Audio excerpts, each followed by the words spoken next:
Middle-aged woman learns the stunning truth behind her adoption.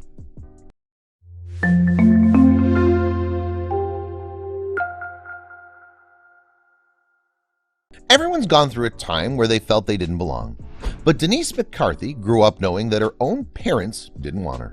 For the 44-year-old, that was a pain that wouldn't fade easily. Although her adoptive parents loved her, her past often felt too hard to bear. Unable to shoulder that doubt any longer, in 2020, Denise decided to find out the truth as to why she was abandoned as a baby. She just hoped it wouldn't break her. Before we begin, make sure to smash that like button, subscribe to our channel, and click the notification bell for more amazing videos. She was told her family left her behind in a hospital in South Korea because she was too sick to care for. But Denise let go of what could have been. That frustration and pain, coupled with the fact that she felt alone in Vermont, convinced her that she needed to find her own way. Her adoptive parents were white, and they lived in an area where there were no other Asian people. It didn't necessarily mean that Denise was unloved or always treated differently, but it was an everyday challenge to fit in.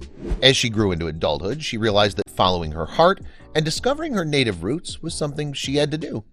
It was around this time she turned 40, in 2016, that Denise first traveled to South Korea, where she was born. She didn't know what she would find there, but she hoped it would come with closure. It turned out to be more eventful than she could have hoped. While in South Korea, Denise came across a government program that helped South Korean adoptees find their biological parents. All she had to do was send in a piece of her DNA, and hopefully there would be a match.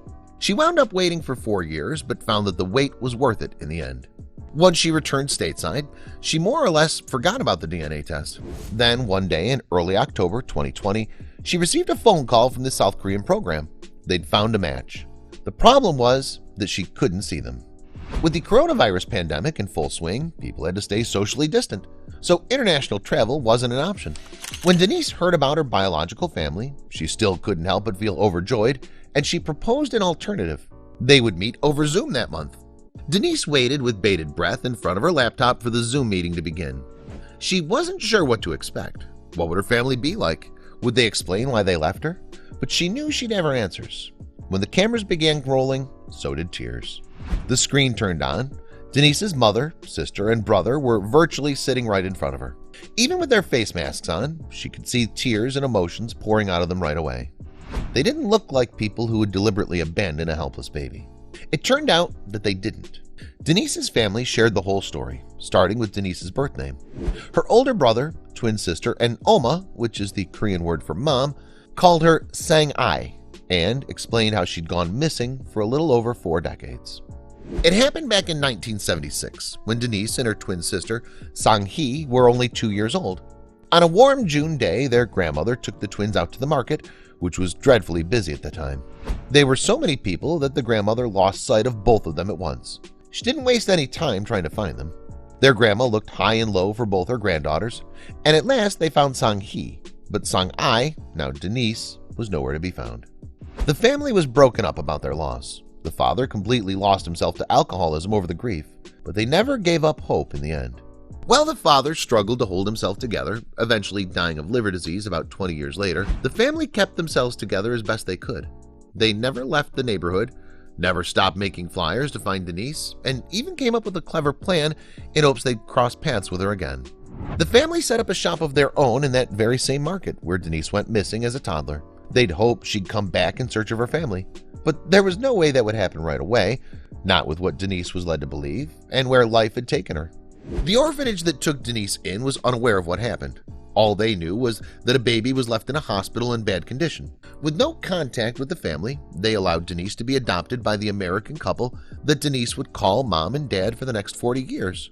Denise also learned that after she visited South Korea and entered her DNA in the government program, her mother did the same a year later in 2017.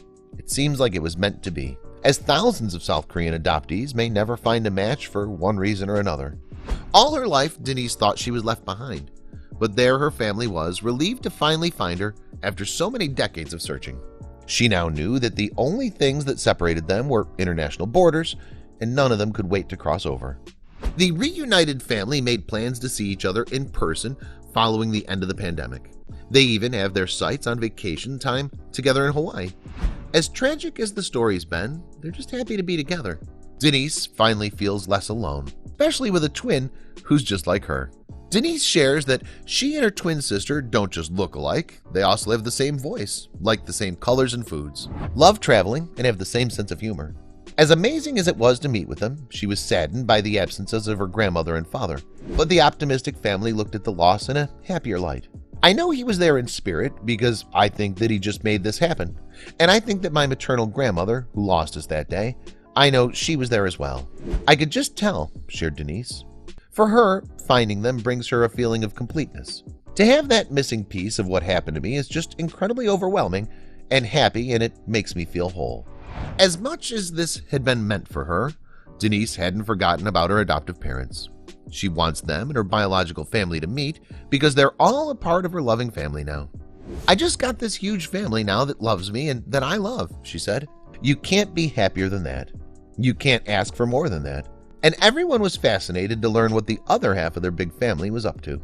The similarities between Denise and her twins sparked a lively conversation. Whenever we look at family members who grow up in different circumstances, nature versus nurture always lingers in the background.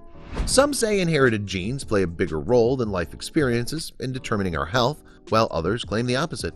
These two schools of thought have been at odds for decades. People that firmly believe that our genetic codes predetermine all human characteristics without any influence from our outside environments are called nativists. That means our outcomes are evolutionary, passed down from generations. Please share this story with your friends and family.